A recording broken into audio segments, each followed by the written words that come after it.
Well, I had been hoping to start the engine up because what I've done is I've disconnected the alternator wires from the rectifier. I was hoping to start the engine and see how it ran on a steady voltage from a fully charged battery with about 12.8 volts in it, without the voltage rising to God knows what, because there's no means of regulation of the voltage on this machine. But I was about to do that. I got the wires off, I turned the fuel on, I tickled the carburettor, I opened the throttle and found it wouldn't close.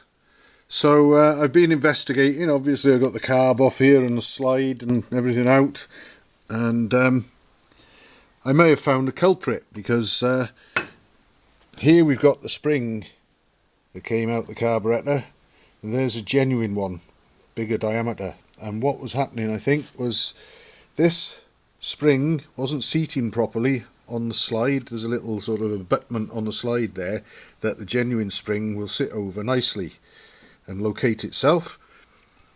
But the trouble is, I got this spring to fit in place of the one I thought was too skinny, and that won't fit up into the recess in the screw on top of the carburettor, because that recess is too small a diameter to accept this spring.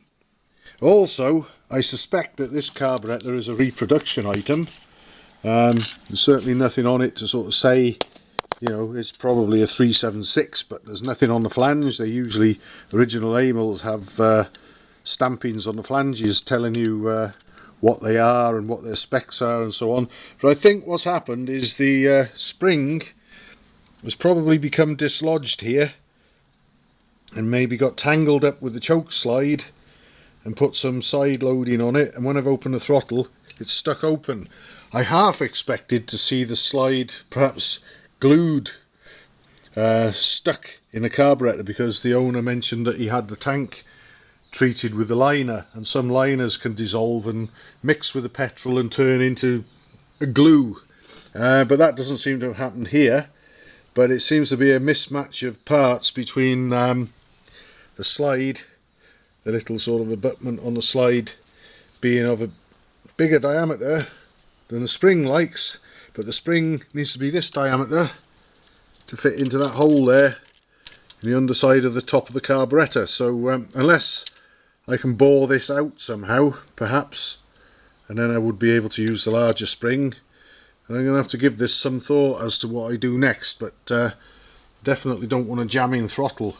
I was convinced that the engine might have started and run quite nicely with whatever the electronic ignition is that it's got in the magneto, with a steady voltage, because I imagine, I don't know, I'm just guessing here, but I would imagine that probably with a bit of revs on, I would imagine that the voltage has probably been going well the other side of 30 volts, and probably screwing up at least the signal for the electronic ignition, if not the electronic ignition itself, and giving rise to the misfiring that I had when I did run it very briefly.